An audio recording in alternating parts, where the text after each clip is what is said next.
Tell us the story. Okay, well, it was last Friday night. I was walking home from the bar, and this woman started coming towards me. There's nothing quite like that first bite of a meaty meal, and that's certainly what Capcom have served up here. And right now, I think Capcom have managed to deliver what is possibly the best feast of Resident Evil we have ever seen. It's the most perfectly balanced between the old school and the modern, taking many of those elements we saw in 2017's Resident Evil 7, which pushed the franchise back into the spotlight and back on track, no doubt about that, with its excellent VR mode, which I've covered in depth. You can check the links on screen and below, and its comparison across PC and console alike. But here, I did get review code from Capcom, but only for the PS4, so I had to wait for my retail copies and my PC download key. So I've got those now, so I'm covering the Xbox One, the Xbox One X, the PS4 and the PS4 Pro here, followed by a separate PC analysis and much more, including an in-depth dive into the technical analysis and intricate details that the RE engine delivers here, and really impress at high frame rates and high visual quality across every platform imaginable. Diving into the PS4 and the Pro version earlier this week, before launch, it was evident that not much has changed from the demo, and that's true on the Xbox One and the Xbox One X, and certainly the PC, I'm sure.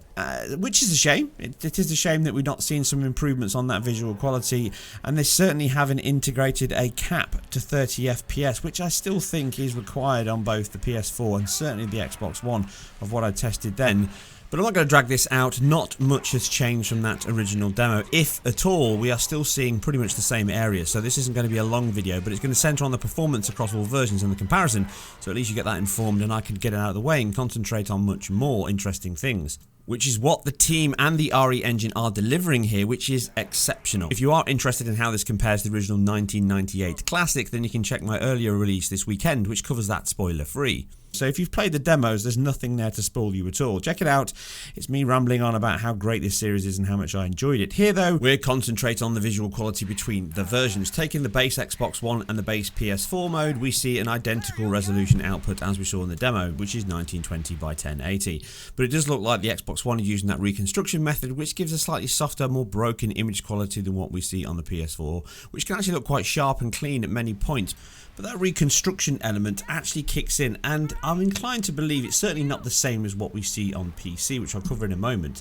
But the interlace mode that's available on PC that I've covered way back with the original Resident Evil 7, it's not as good here as I covered in the demo. It's a very different solution. What I think is going on is they're not actually reconstructing the pixel count. So the geometry triangles, they're all actually natively rendered at 1920 by 1080. I think they're actually reconstructing the shading element. So the shading element itself is being cut down, probably half height and half width on the Xbox One. And that's evident when you slow the frame down, look at slow movement, or look at cuts of shots. You can see where that dithering kicks in, which isn't evident on the PS4. And that gives you a much softer, blurrier look. And if you zoom in, which I don't tend to do a lot, and slow it down, but you can see an example of it here when I zoom in and slow it down between the Xbox One and the PS4. You can see the lack of high frequency details with the lines in the door, the open sign, the chalkboard, the edges on the pavement. Everything is much softer and smudgier on the Xbox One. Now in action playing the game, it's very hard to spot. You're only really going to notice this. It looks far worse here. I'm trying to give you an example of what's going on. But the softer image and the breakdown that comes from the Xbox One isn't evident on the PS4, so I believe that's just natively rendering, but they're using a different element here on the Xbox One to improve that visual quality. And overall, it's a beautiful looking game, even on the base Xbox One and PS4, so don't be fooled by thinking this is a bad looking game, because it isn't. It looks sharp and clean on a 1080p screen. It certainly starts to break up a little more on a 4K screen, but these consoles aren't designed for that, so if you are using it on a 4K screen, not this game, any game is going to look softer because it's a 1080p image upscaled back to your 4K screen. So I don't recommend it. If you are going to move to 4K, I do recommend the premium consoles and of course the PC. The one small element that enhances the Xbox One over the PS4 is the fact that specular aliasing is slightly reduced, as you can see on the intestinal tract here.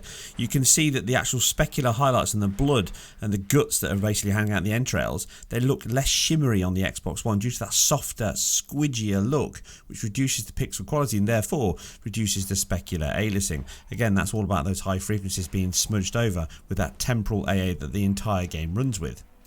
To give you an idea of what I'm talking about in terms of the resolution and the artifacting, look here with interlace mode turned on PC, you can see that shimmer and movement on the edge of the pillar and the gun all breaking up on that geometry. Once you move and turn interlace mode off, it looks a lot more stable if still as soft, and that is essentially what I'm talking about. We move to the Xbox One here, and you can see that even though it's moving back and forth and it's blurred, it's got artifacting on the screen space reflections, which is all common across all versions. It doesn't break down like the interlace mode on the PC, so it's certainly not using the same technique, and that's what leads me to believe in some other elements I've checked out that actually it's rendering the depth buffer, the geometry, in full resolution, or at least using EQAA to increase that back to a full 1920 by 1080, and then it shades all those elements on a much lower quality and uses the temporal AA to bring it back up to speed, and that's why you get a much softer look, because those two combinations make everything look softer and blurrier. And that carries over to the Xbox One X and the PS4 Pro, but in another opposite direction, which is a strange one. Using the screen we saw before, you can see the resolution scale is quite clear, or at least the clarity scale is quite clear. Xbox One at the bottom, then we move to PS4, then we move to the Xbox One X. Now, even though it's the same resolution as the PS4 Pro at 2880 by 1620, the Pro is sharper because A, it seems to have a much lower level of TAA, and I do believe it's missing FXAA, which is an option on the PC, and I believe the Xbox One X is running that. Now, what that does means in still shots, remember we don't play games in still shots, the PS4 Pro does actually look sharper and cleaner because those high frequency details such as the specular aliasing or material depth details on faces, skin, they all stand out and highlight themselves much better on the Pro due to the fact that it's running less AA over the top of those pixels and merging them together. That gives you a softer look on the Xbox One X, but it reduces the shimmer that would come from both versions, and that is a benefit in movement. So if you spend your time staring at one area, one object, one material or face, yes, you will see a slightly sharper, cleaner image on the Pro than you do on the X. But again, games are designed to be in motion, and the stability benefit on the X is sometimes the better balance between the two. At the end of the day, though, it's your personal preference. In terms of the visual quality, though, everything else appears pretty much identical. The only difference is, and this is obviously dynamic, is the additional memory on the Xbox One X means that things like micmap bias, which is dynamically handled in VRAM, which does it on PC and again on consoles, you sometimes get the lower quality micmaps and materials loading in, the textures loading in, less often on the Xbox One X than they do on the PS4, the Pro and the X, which certainly the worst, the base model. But it's a very minor change, but you can notice it every now and then with lower quality textures here and there. Finally, the post-processing such as the motion blur and the depth of field does seem high quality on the Xbox One X. Don't shoot! Get down!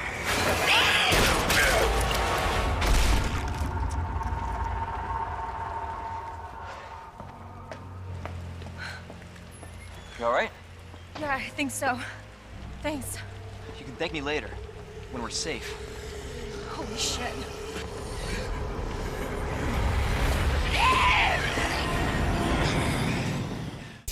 Now, performance-wise, we've covered it in the demo. There's not much here. So just to give you a tick, the Pro version is forced into running super sampling. So I tested it here on the original demo, and the performance is identical, which you can see a comparison of here from the demo, running at native 2880 and then forced 1080p, which you can do in the menu screen by going in, turning off super sampling, and then on a 4K screen you're forcing it back down to 1080p. If you turn that off on a 1080p screen, it means the game will actually render at 1080p, therefore you'll get better performance from the GPU in the Pro.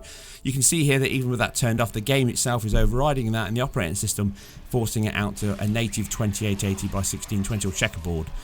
Moving into the final retail build, or the release build here, we can see that the performance is pretty much identical, again forcing the new version to force 1080p. The demo is on the left, the new retail version on the right. They're identical, the performance is identical, well within margin of error due to the fact that we're running identical runs as near as we can to get to that point. So there are going to be some differences slightly, but you can see the performance levels, the low point, 50, 51. Like I say, it's well within margin of error, and the averages come out pretty much the same, and the cutscene at the end of this demo runs exactly the same. Now, I did look at the Xbox One X and the Xbox One, and they are the same as they were before, so I'm not going to spend even more time giving you more frame rate analysis that matches what you saw before.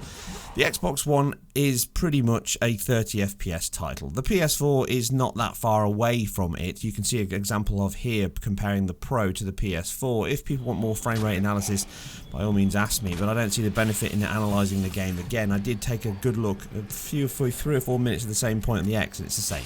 It's exactly the same as the demo. We can see it here from the Pro to the retail in the demo. We can see it here from the PS4 to the PS4 Pro, comparing it from the original demo as well. And the Xbox One X is better in gameplay than the Pro, and it's worse in cutscenes than the Pro. And that really is where you sit with performance. It's not a huge difference. The Xbox One X and the Pro are definitely 60 FPS titles. They deliver that most of the time. The average frame rate, you can see the details and the averages in the description comment below. So they're very, very close. Whereas the PS4 and the Xbox One are not that close. Now, what's more important than the average frame rate is the 95th and 99th percentile frame time. And that's where the Pro and the X come out with their 16.67 milliseconds on the 95th. And both the PS4 and the Xbox One hit 95th percentile at 33 milliseconds. Now, it's great that they hold on to that 33 milliseconds. That's the most important part. But it can feel inconsistent. To me, I don't mind playing the PS4 version. It does judder at certain points, but it's pretty smooth overall. I would have preferred the X to have that cap in place. I would have preferred the PS4 to have that cap in place as an option on both versions at the very least. But the PS4 Pro and the X don't need it. They are a 60 FPS title as much as anything, you know, much better than games like Call of Duty or even Battlefields, and they claim themselves as 60 FPS titles. So if you're happy with those, you're more than happy with this, because it's very consistent and very smooth, and it feels excellent to play, and it looks beautiful, as you can see. Anyway, that's it. Like I say, it's an in-depth look at the game itself, the comparison between the console versions and the performance, but most of it sits pretty much the same as what I've covered in the demo, so I'm not going to go over old ground. If you want to see more frame rate analysis and dive into how the versions compare, check out that version which I did 2 weeks ago. It pretty much is the same information as you're seeing here, and it's not the most important part. What is what this game delivers overall, and certainly what the PC versions can bump over these consoles, which I'll be covering very soon in 2 more big videos, which I hope you enjoy. Anyway, as always, I am self-funded and completely independent. This is a part-time gig for me. I don't do this full-time like many other YouTubers. This is just a side project that I do. So any support you can by supporting me on Patreon, by sharing my videos, by liking the video here and subscribing and following me over on Twitter is greatly appreciated. You guys and girls play well, stay fast, and watch out for those teeth. I'll catch you on the next one.